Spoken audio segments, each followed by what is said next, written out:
ప్రభు అయిన యేసుక్రీస్తు నామంలో కూడి వచ్చిన యూసీవై కుటుంబ సభ్యులందరికీ సంఘానికి ప్రభుపేట వందనాలు తెలియజేస్తూ దేవాది దేవుడు నాకు ఇచ్చిన ఈ అవకాశమును బట్టి ఆయనను ఎంతగానో స్తుతిస్తూ ఉన్నాను. మంచిదండి, దేవుడు మరొక అవకాశం నాకు ఇచ్చాడు. మీతో కలిసి వాక్యమును పంచుకోవడానికి ఆయన చూపించిన కృపను బట్టి మరొకసారి ఆయనకు కృతజ్ఞతలు తెలియజేస్తూ మనం యాక్చువల్గా గత కొంతకాలం నుంచి మొదలుపెట్టింది ప్రకటన గ్రంథం గురించి. ప్రకటన గ్రంథంలోనే మొదలుపెట్టాం. సంఘముల గురించి మాట్లాడుతూ మళ్ళీ మనం దానియేలు గ్రంథంలోకి వెళ్ళాం. ఈ సంఘ చరిత్ర అనే విషయాలను తెలుసుకోవడానికి దానియేలు గ్రంథంలోకి వెళ్ళాం. 70 వారాల ప్రవచనం గురించి కూడా మనం నేర్చుకున్నాం అక్కడ కదండి. దానియేలు గ్రంథము 9వ అధ్యాయంలోని 70 వారాల ప్రవచనం. 69 వారాలు గడిచిపోయాయి, 70వ వారము మొదలవబోతుంది. అయితే అక్కడ కొన్ని క్యాల్కులేషన్స్ చూసాం, మనం కొన్ని లెక్కలు చూసాం. అర్థమైంటే పర్వాలేదు, అర్థం కాకపోయినా దాని గురించి మీరు అనవసరంగా చింతించాల్సిన అవసరం అయితే ఖచ్చితంగా లేదు. ఎందుకు మనం అవి నేర్చుకునే ప్రయత్నం చేశాము అంటే, దేవుడు బైబిల్లో ఏది రాయించినా అవి ఖచ్చితంగా నెరవేర్చబడతాయి. మొదటిది, ఆయన రాయించిన ప్రతిదీ కూడా, లేకపోతే అవి ప్రవచనమే కావచ్చు, లేఖనాలే కావచ్చు, ఆయా సమయాలలో ఆయన నెరవేర్చడానికి ఇష్టపడే దేవుడు. ఎందుకు ఆయన ఒక మాట సెలవిచ్చాడంటే, లేకపోతే ఒక ప్రణాళిక వేశాడు అని అంటే అది ఖచ్చితంగా నెరవేర్చబడాలి. ఈ 70 వారాల ప్రవచనంలో కూడా మనం నేర్చుకుంది అదే. 69 వారాలలో ఆయన ప్రణాళిక ఏమైతే ఉందో అవన్నీ కూడా నెరవేర్చబడ్డాయి. తర్వాత 70వ వారం కూడా నెరవేర్చడానికి ఆయన మనకు ఒక అవకాశం ఇచ్చాడు అనే విషయాన్ని మనం జ్ఞాపకం చేసుకున్నాం గత వారాలలో. ఈ 69కి 70కి మధ్యలో సంఘకాలము లేకపోతే సంఘ చరిత్ర. ఈ సంఘంలో ఎవరెవరము ఉన్నామంటే నీవు, నేను, మనము. గడిచిన 2000 సంవత్సరాలు లేకపోతే క్రీస్తు వారు ఆరోహణమైన తర్వాత ప్రారంభమైన ఆదిమ సంఘంలోని మొదటి సంఘం నుంచి కూడా ఇప్పటి వరకు ఏదైతే ఉందో దీనిని సంఘకాలము లేకపోతే సంఘ చరిత్ర అని అంటున్నాం. అయితే 70వ వారం ఇంకా జరగవలసి ఉన్నది, అది ఇంకా జరగలేదు. మనకు ఆయన పరలోక రాజ్యంలో ప్రవేశించడానికి అవకాశం ఇవ్వడానికి ఆయన ఇంకా దానిని మొదలుపెట్టల.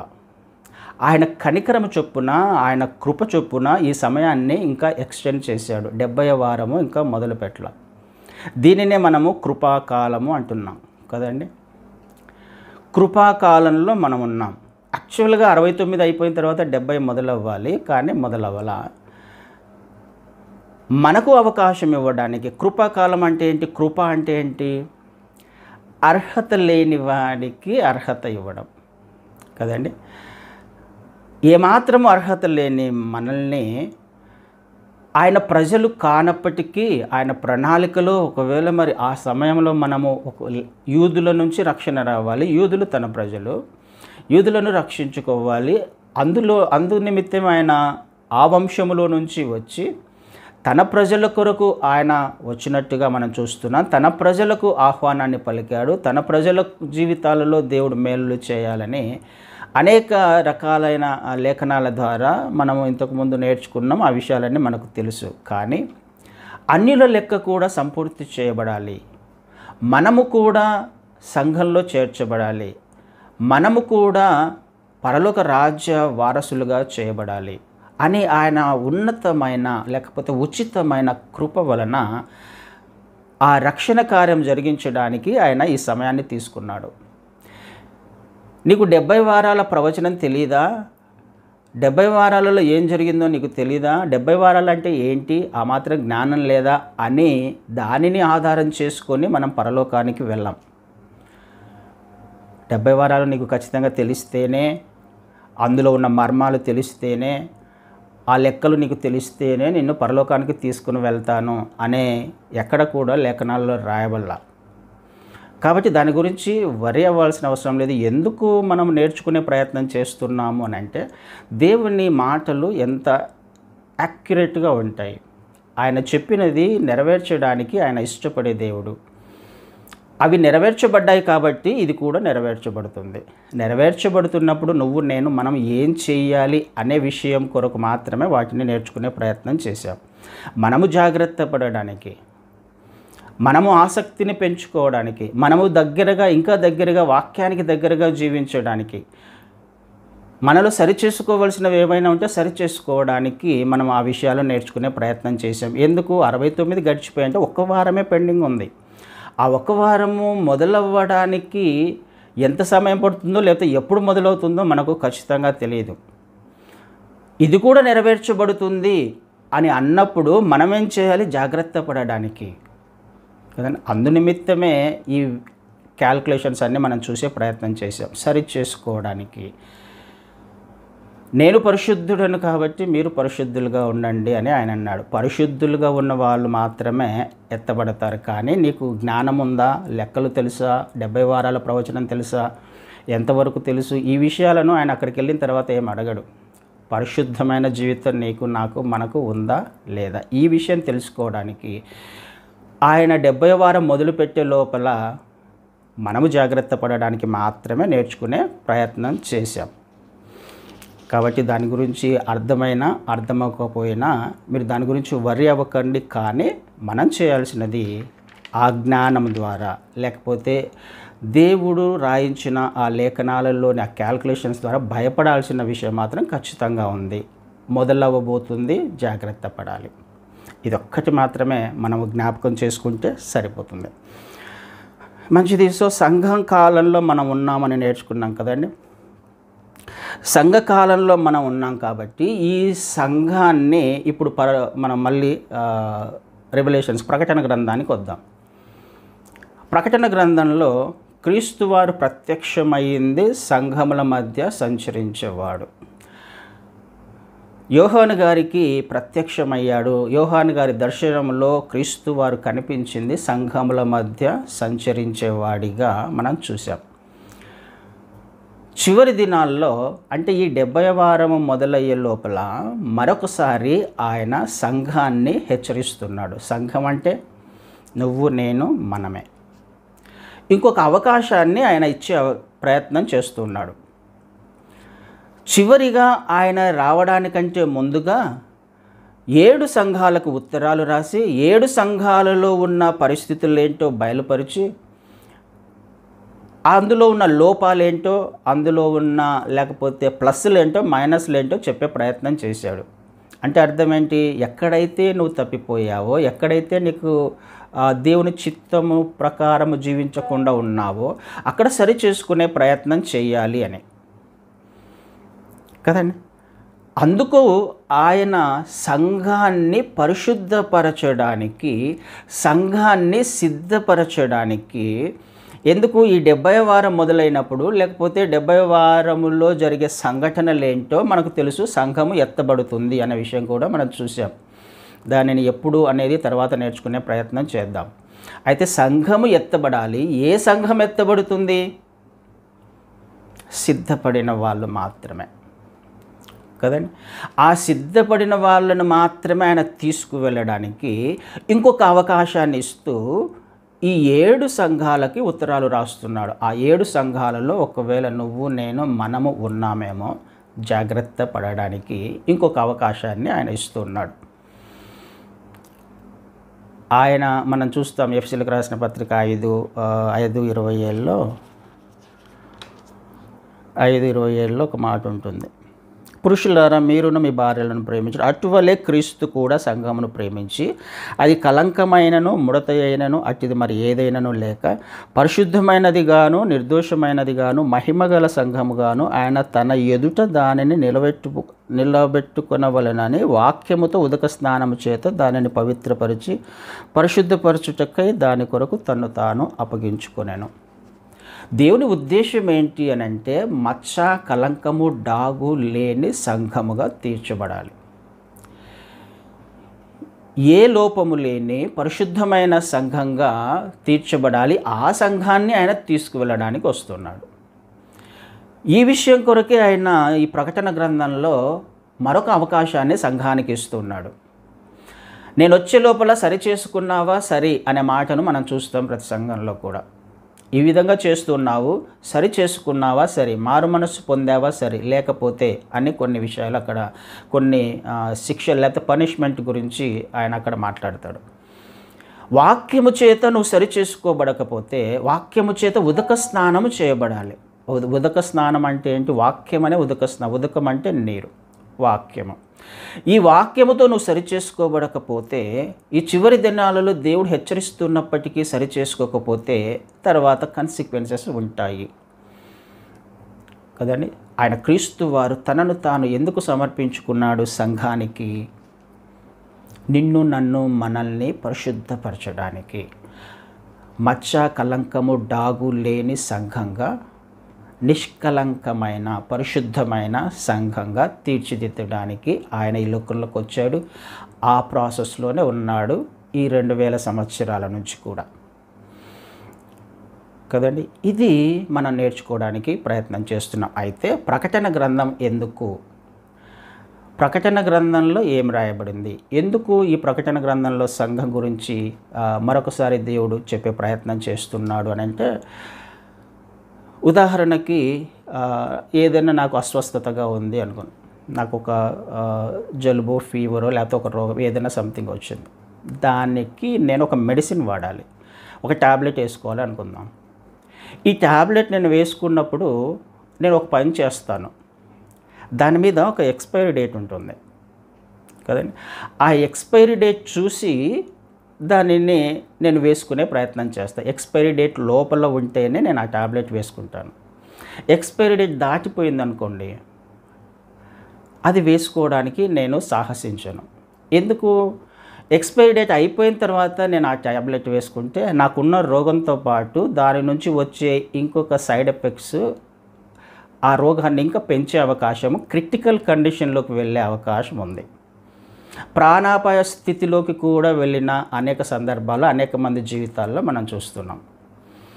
ఎక్స్పైరీ అయిపోయిన తర్వాత ఆ మందు నీకు పనిచేయదు.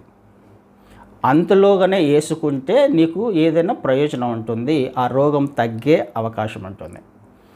అయితే ఈ ఎక్స్పైరీ డేట్ ఎవరు వేస్తారు? దాని మీద తయారు చేసిన వారు, కంపెనీ వాళ్ళు వేస్తారు. ఎవరైతే మ్యానుఫ్యాక్చరర్స్ ఉన్నారో ఆ ట్యాబ్లెట్ని దాని మీద ముద్రిస్తారు, ఎక్స్పైరీ డేట్ ఏంటో. అంత లోపలనే వాడాలి నువ్వు.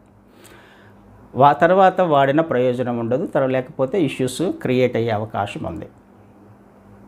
అలాగే ప్రకటన గ్రంథము ఎందుకు అని అంటే, ప్రకటన గ్రంథంలో ఆయన జరగబోవు వాటి గురించి కూడా రాయించాడు. మొదటిది మనకు పేతురు గారు రాసిన పత్రికలో మనం చూస్తాము, పంచభూతములు లేకపోతే ఈ భూమి మహావేంద్రముతో లయమైపోబోతుంది. దృశ్యమైనవన్నీ కూడా అనిత్యములు, అదృశ్యమైనవి మాత్రమే నిత్యములు. అంటే శాశ్వతమైనవి ఏవైనా ఉన్నాయి ఈ లోకంలో అని అంటే అదృశ్యమైనవి. దృశ్యమైనవి ఏవి ఉన్నా కానీ అది ఏదైనా కావచ్చు, దృశ్యమైనది ఏదైనా కావచ్చు, అది నశించిపోయేదే. దానికి ఒక ఎక్స్పైరీ డేట్ ఉంది. అది భూమి ఆకాశాలు మనకు ఏదైతే కంటికి కనిపిస్తున్నాయో కనిపించేవన్నీ కూడా నశించిపోయేవి. అయితే ఈ నాశనము లేకపోతే ఈ భూమికి లేకపోతే కనిపించే వాటికి ఎక్స్పైరీ డేట్ ఎవరు వేశారు? సృష్టికర్త కదా, మ్యానుఫ్యాక్చరర్ ఎవరైతే ఉన్నారో ఆయన వేశారు. ఎవరు ఈ సృష్టిని సృష్టించిన వాడు? దేవాది దేవుడు. దేవుడు ప్రకటన గ్రంథంలో ఎప్పుడు అంతం వస్తుంది, ఎప్పుడు ఎక్స్పైరీ డేట్ అనే విషయాలను సూచనగా లేకపోతే మన కొన్ని విషయాలను రాయించాడు. దానిని బట్టి ఇప్పుడు నువ్వు నేను మనం ఏం చేయాలి? ముందుగానే సిద్ధపడడానికి, ముందుగానే ట్యాబ్లెట్ వేసుకుంటే నాకు రోగం తగ్గుతుంది. ఆ సమయం వచ్చిన తర్వాత, ఎక్స్పైర్ అయిపోయిన తర్వాత నువ్వు వేసుకున్నా లేకపోతే నువ్వు మారు మనసు పొందినా, నువ్వు జాగ్రత్తలు తీసుకున్నా ఏ ప్రయోజనము ఉండదు అని ప్రకటన గ్రంథంలో ఆయన 1:19 అనుకుంటే మనం చూస్తాం. 1:19 ఏమంటాడు ఆయన? కాగా నీవు చూసిన వాటిని, ఉన్న వాటిని, నీ వెంట కలగబోవు వాటిని, జరగబోవు వాటిని రాయమంటున్నాడు. జరగబోయే సంగతులు ప్రకటన గ్రంథంలో రాయబడ్డాయి కదండి. ఈ విషయము నువ్వు నేను తెలుసుకోవడానికి, ఇది తెలుసుకున్నప్పుడు జాగ్రత్త పడడానికి. అంతగా ఎక్స్పైర్ అయిపోయిన తర్వాత ఏం చేస్తాం? ఇంకా మన చేతిలో ఏమైనా ఉంటుందా? అందుకొరకే ప్రకటన గ్రంథం. క్రీస్తు వారు తన దాసుడైన యోహాను గారికి ప్రత్యక్షపరచబడిన ప్రకటన గ్రంథం. ప్రకటన అంటే ఏంటి? ప్రకటన రివీల్ చేయడము, ప్రకటించడము,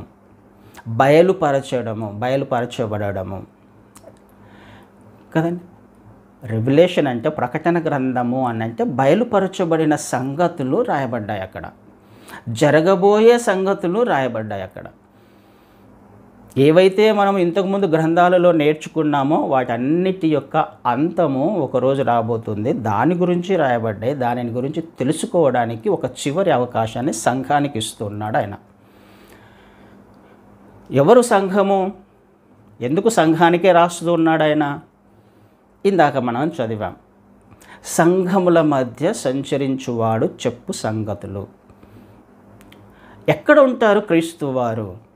ఎలా ప్రత్యక్షమయ్యాడు యోహాను గారికి? సంఘముల మధ్య, దీపస్తంభముల మధ్య సంచరించేవాడు. దీపస్తంభం అంటే సంఘము అని మనం చివరి వచనంలో, మొదటి అధ్యాయం చివరి వచనం చివరి లైన్లో చూస్తాం కదండి, 20లో.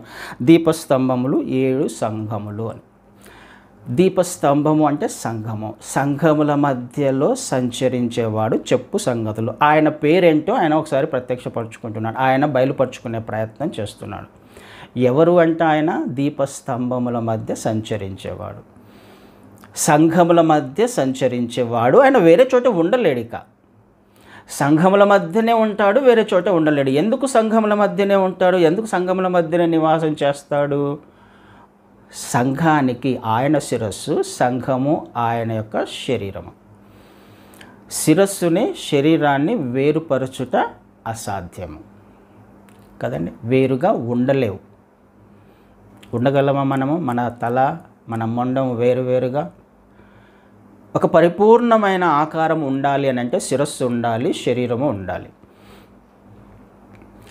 పరిపూర్ణమైన సంఘము ఎప్పుడు ఉంటుందంటే శిరస్సు ఉండాలి, శరీరము ఉండాలి, క్రీస్తువారు ఉండాలి, సంఘము ఉండాలి.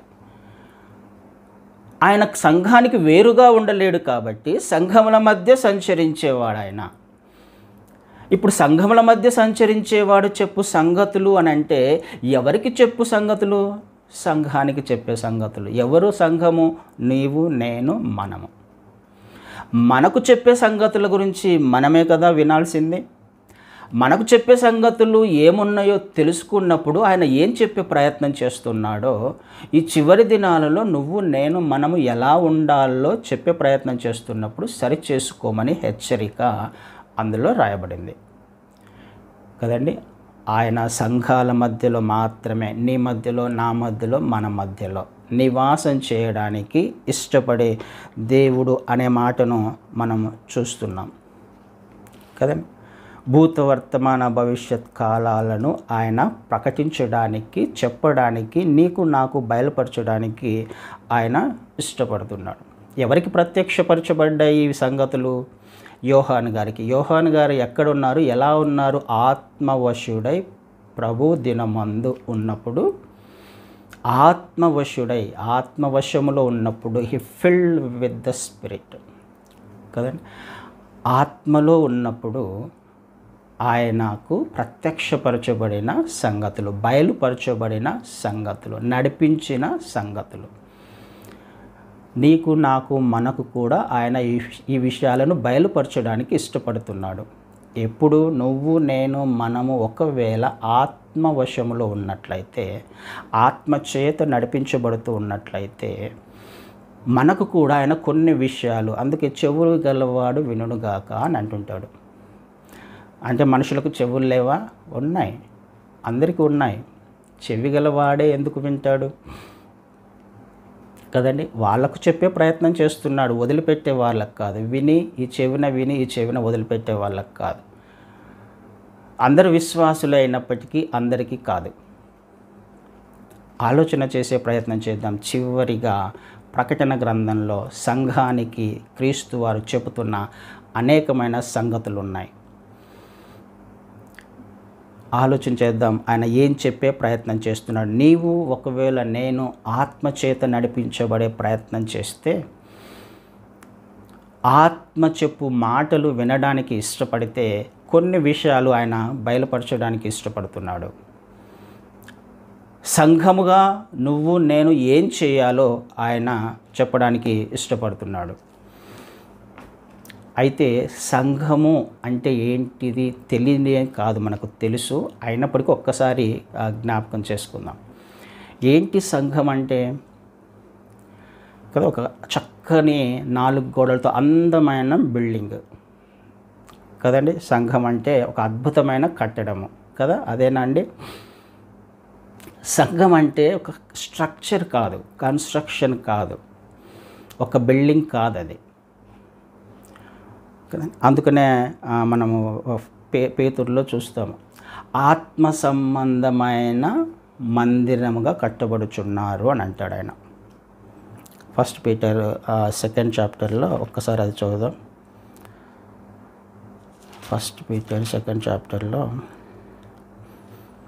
యేసుక్రీస్తు ద్వారా దేవునికి అనుకూలం 5వ వచనము, 2వ అధ్యాయం 5వ వచనం. యేసుక్రీస్తు ద్వారా దేవునికి అనుకూలములకు ఆత్మ సంబంధమైన బలులు అర్పించుటకు పరిశుద్ధ యాజకులుగా ఉండునట్లు మీరును సజీవమైన రాళ్ళ వలె ఆత్మ సంబంధమైన మందిరముగా కట్టబడుచున్నారు. ఆత్మ సంబంధమైన మందిరము. సంఘము అంటే ఆత్మ సంబంధమైనది, ఆత్మ సంబంధమైన బలులు అర్పించే ఒక స్థలం, ఆత్మ సంబంధమైన బలులు అర్పించే స్థలం. ఎక్కడుంటుంది అది? ఒక 4 గోడల మధ్యలోనేనా? కాదు. మనం ఇప్పుడు మాట్లాడుకుంటున్నామే, మనది కూడా ఒక సంఘమే.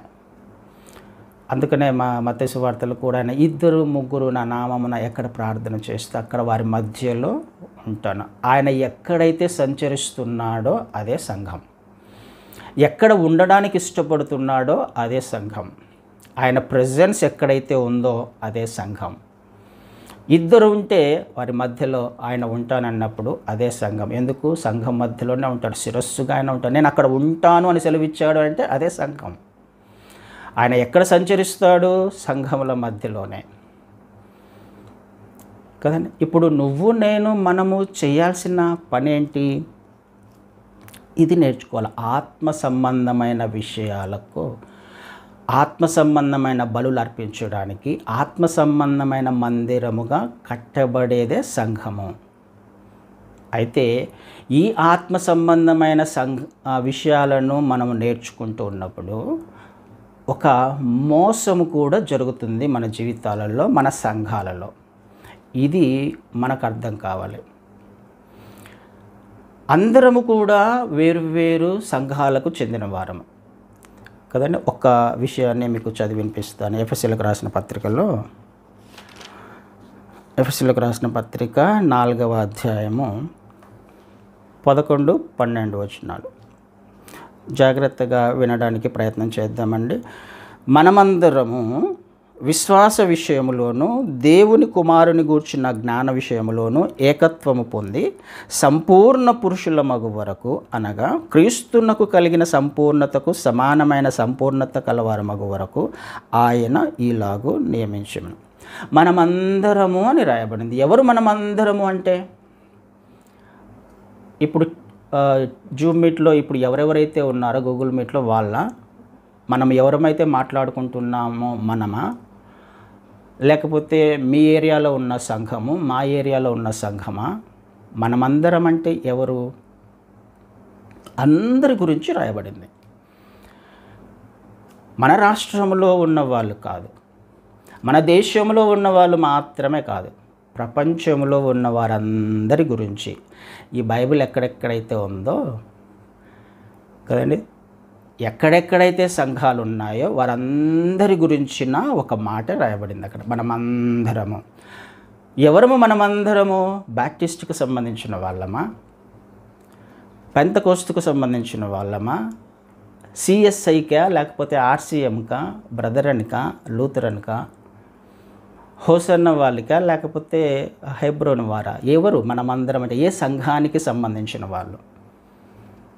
అందరూ కదండి, అందరూ అని అంటే అన్ని డినామినేషన్స్లో ఉన్నవారు. అందరము కూడా దేని విషయంలో? విశ్వాస విషయంలో, దేవుని కుమారుని గూర్చిన జ్ఞాన విషయంలో ఏకత్వము పొంది, ఏ డినామినేషన్లో నువ్వు నేను మనము ఉన్నా, ఏ సంఘానికి మనం సంబంధించిన వారమైనా ఒక్క విషయాన్ని జ్ఞాపకం చేసుకోండి అని రాయబడింది లేఖనాల్లో. క్రీస్తు వారి గురించిన జ్ఞానము ఆయన నీకు ఏ విధంగా పరిచయం అయ్యాడో నాకు ఆ విధంగానే పరిచయం, నాకు ఆ విధంగానే తెలియాలి. బాప్టిస్ట్ వాళ్ళకు ఏ విధంగా క్రీస్తు వారు తెలుసో మిగతా వాళ్ళకు కూడా అలాగే తెలియాలి. అంటే అర్థం ఏంటి అని అంటే అందరికీ కూడా ఆయన గురించిన జ్ఞానములో ఏకత్వము సంపాదించాలి.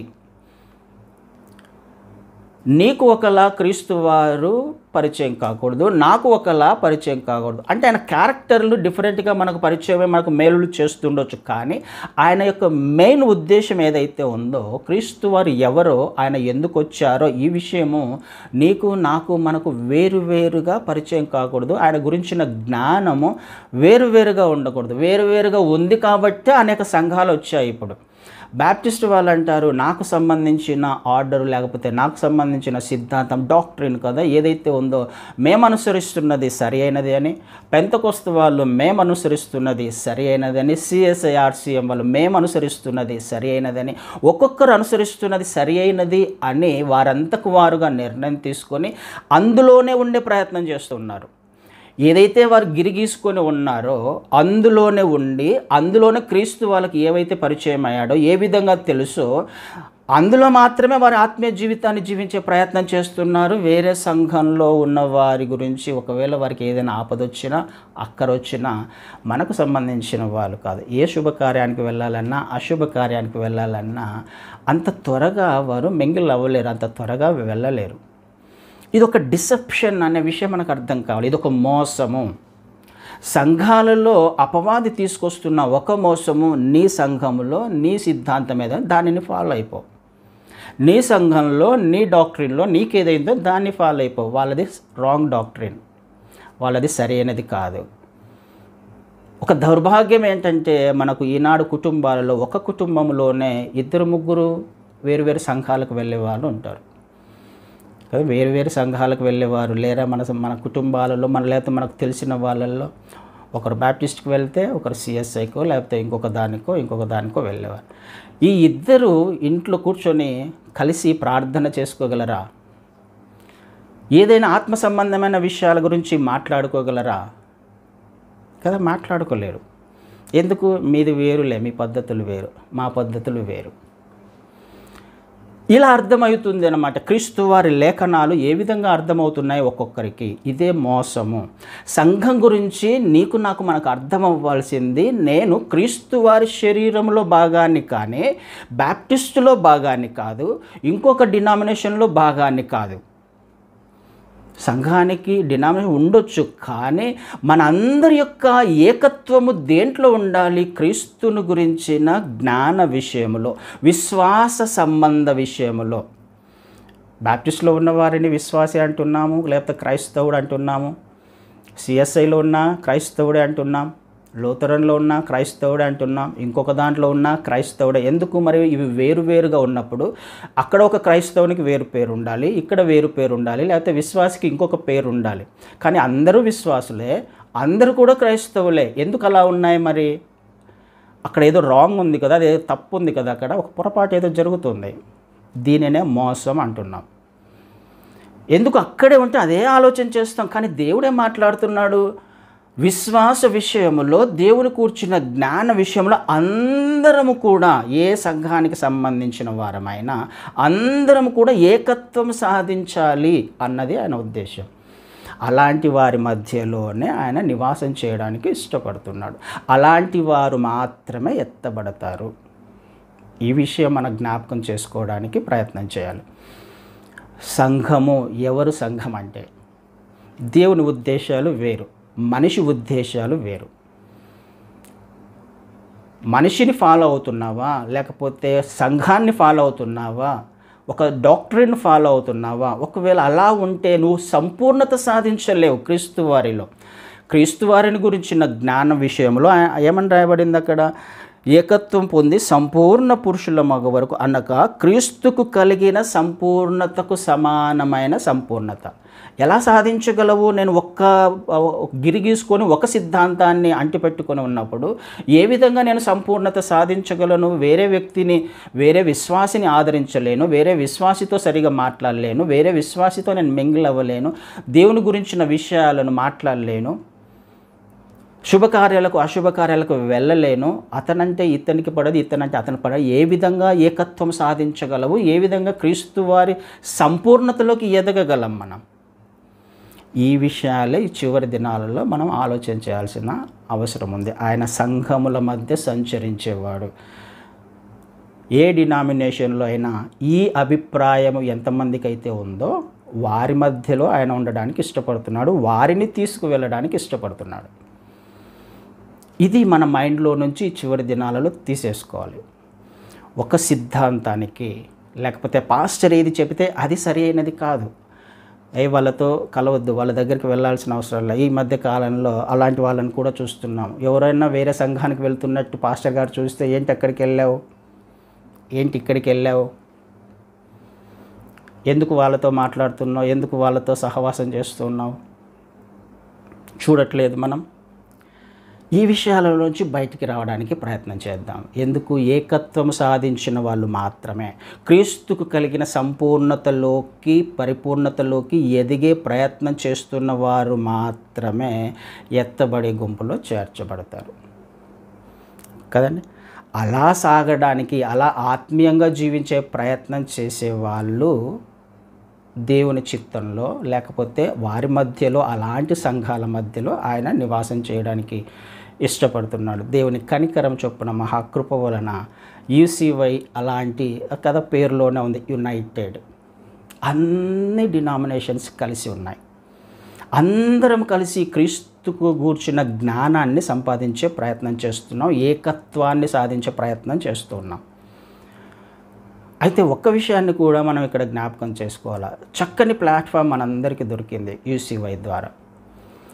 అన్ని డినామినేషన్స్ వాళ్ళు కలుస్తున్నాము, కానీ ఏకత్వాన్ని సాధిస్తున్నామా? క్రీస్తుని గురించిన ఒకే ఆలోచన కలిగి ఉన్నామా? మనము కూడా ఇంకా ఇక్కడి వరకు మాత్రమే విని బయటికి వెళ్ళిన తర్వాత మన డాక్టరీను, మన పాస్టరు, మన సిద్ధాంతాలు, మనకు అని ఆలోచన చేస్తున్నట్లయితే మళ్ళీ మనం కూడా మోసంలో ఉన్నట్టుగానే అర్థం. బ్రాడ్గా ఆ బావిలకు కప్ప అంటాం కదా, అక్కడి నుంచి బయటకు వచ్చేసేయాలి. మనం ఆ ఆలోచన ధోరణుల నుంచి బయటకు వచ్చేసేయాలి. పరిపూర్ణత సాధించాలి అని అంటే క్రీస్తు వారు ఏం చెప్పే ప్రయత్నం చేస్తున్నారు నీకు, నాకు, మనకు? అందుకనే ఈ హెచ్చరికనే ఆయన మనకు సంఘాలలో చేసుకుంటూ వస్తారు. నువ్వు ఈ సంఘానికి సంబంధించిన వారవా, దీనికి సంబంధించిన వారవా అని ఆయన ఎక్కడ రాయబల్ల. అందరికీ రాస్తూ ఆత్మ సంబంధమైన విషయాలలో హెచ్చరిక చేసుకుంటూ వస్తాడు. సంఘం అంటే ఆత్మ సంబంధమైన విషయాలలో బలులు అర్పిస్తూ ఆత్మ సంబంధమైన మందిరంగా కట్టబడినదే సంఘం. అది ఎక్కడ ఉన్నప్పటికీ, ప్రపంచంలో ఎక్కడ ఉన్నప్పటికీ అదే సంఘము. వాళ్ళు మాత్రమే క్రీస్తు శరీరంలోని అవయవములుగా మార్చబడతారు. వాళ్ళు మాత్రమే ఆయన శరీరము కదండి. ఇది మనం నేర్చుకోవడానికి ప్రయత్నం చేయాలి. అందుకనే ఆయన సంఘముల మధ్య సంచరించేవాడు. ఏ సంఘము డినామినేషన్స్ చెప్పట్లా, ఇంకొకటి చెప్పట్లా. సంఘం అంటే ఏంటో తెలుసుకోవడానికి ప్రయత్నం చేయాలి నువ్వు, నేను, మనం. సంఘం అంటే ఎవరో తెలుసుకోవడానికి ప్రయత్నం చేయాలి నువ్వు, నేను, మనం. అది తెలుసుకొని మెచ్యూరిటీలోకి వచ్చే ప్రయత్నం చేయాలి, ఎదగాలి, పరిపూర్ణతలోకి రావాలి, సంపూర్ణతలోకి రావాలి. చివరి దినాల్లో చేయాల్సిన పని అదే కదండి. ఆలోచన చేద్దాం. సమయం అయిపోయింది కాబట్టి నేను ముగించే ప్రయత్నం చేస్తాను. దేవుని చిత్తం అయితే వచ్చే వారము మనం ధ్యానం చేసుకుందాం, జ్ఞాపకం చేసుకుందాం. సంఘం అంటే నువ్వు, నేను, మనమే. కానీ దేవుని చిత్తంలో ఏమై ఉన్నామో ఒకసారి ఆలోచన చేసి ఆయన చిత్త ప్రకారం నడుచుకోవడానికి ప్రయత్నం చేద్దాం. అట్టి కృప దేవుడు మనందరికీ అనుగ్రహించును గాక. Amen. Thank you brother. Thank you so much.